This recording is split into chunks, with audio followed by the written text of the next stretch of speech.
Shalom, memulai hari bersama Tuhan. Love like Jesus. Matius pasal 18 ayat 15-20 menjadi dasar untuk kita merenungkan bagian firman Tuhan ini. Mengasihi seperti Yesus berarti kita belajar dari Tuhan Yesus. Dalam perikop sebelumnya, bagaimana Tuhan mengingatkan agar kita tidak membiarkan anak-anak tersesat. Seorang pun dari anak-anak itu tidak akan dibiarkan terhilang. Satu orang pun tidak akan dibiarkan tersesat oleh Tuhan. Lalu apa yang dilakukan oleh Tuhan? Dalam ayat ke-15 Tuhan memberikan perintah, apabila saudaramu berbuat dosa, tegurlah dia, berikan nasihat kepadanya, dan memberi nasihat dengan cara yang Tuhan berikan. Yang pertama, teguran diberikan dengan 4 mata. Memanggilnya secara pribadi, itu berarti menasihati secara pribadi tanpa membicarakannya, menegurnya di depan umum, sebab itu akan mempermalukan. Inilah yang kita lakukan kepada anak-anak, kepada orang tua, bahwa teguran harus dilaksanakan secara pribadi.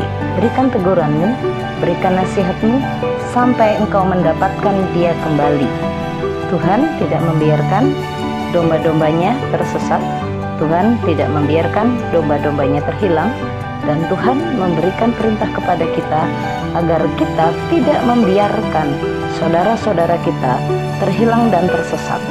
Anak-anak domba pun tidak dibiarkan tersesat, tetapi harus kita bawa kembali sampai hidup di dalam persekutuan dengan Tuhan. Jika tidak menerimanya, maka kita akan melakukan tahap pendekatan berikutnya. Kita tegur dengan saksi, kita tegur di depan beberapa saksi, sampai dia kembali kepada Tuhan, mau mengikut Tuhan. Jangan nikmati persekutuan itu sendirian. Ingatlah, jika ada di bagian keluargamu yang belum mau bersekutu dengan Tuhan, nasihati, bimbinglah, tegurlah untuk mau bersama-sama bersekutu dengan Tuhan. Dampingi, peluk, ajak, tuntun untuk menikmati bersama-sama pertolongan dan berkat-berkat Tuhan. Nikmati keselamatan bersama dengan keluargamu. Nikmati keselamatan dari Allah bersama dengan anak cucumu.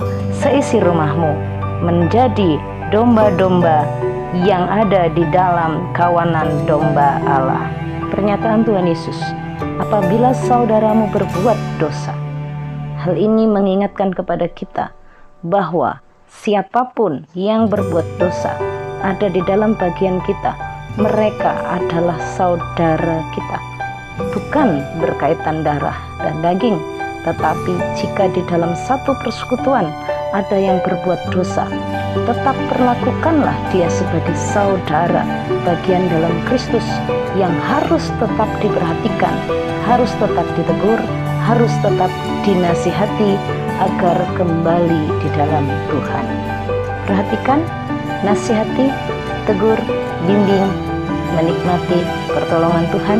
Jangan biarkan tersesat dan terhilang. Yang kedua, jika di antaramu, saudaramu berdosa, yang harus dilakukan adalah tidak membiarkan terhilang dengan cara menegurnya. Dan yang kedua, jika telah ditegur, dinasihati, tetapi tidak berubah dan tetap terus di dalam dosanya, langkah terakhir yang harus dilakukan adalah terus mendoakannya, tidak membiarkannya, tidak membuangnya, tidak menjauhi. Ayat 19 sampai dengan ayat yang ke-20 Tuhan berkata, jika 2 orang daripadamu di dunia ini sepakat meminta apapun juga, permintaan mereka itu dikabulkan oleh Bapakku yang di sorga. Sebab di mana ada 2-3 orang berkumpul dalam namaku, di situ aku ada di tengah-tengah mereka. Berdoalah, berdoalah, dan teruslah berdoa, sebab Tuhan mendengar doa kita. Kasih dinyatakan dalam teguran, kasih dinyatakan dalam nasihat, kasih tidak membiarkan tersesat, kasih tidak membiarkan terhilang, kasih mendoakan. Selamat mengasihi, Tuhan Yesus memberkati. Amin.